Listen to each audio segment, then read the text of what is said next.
This is Trayanne with the FRVTA, and I am here at the Florida State Fairgrounds for the vendor planning session for the 2021 Florida RV Super Show.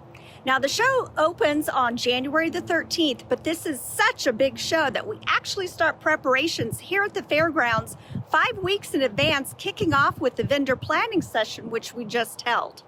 On December the 21st, we actually start bringing in the RVs, and we don't stop for 3.5 weeks. It is going to be a big show. Now, part of the planning session that we had today was to talk about our safety measures and policies that we have in place, including enhanced sanitation throughout the RVs and the entire facility, temperature checks at the gate, and masks being required when you're in RVs or in any of the buildings.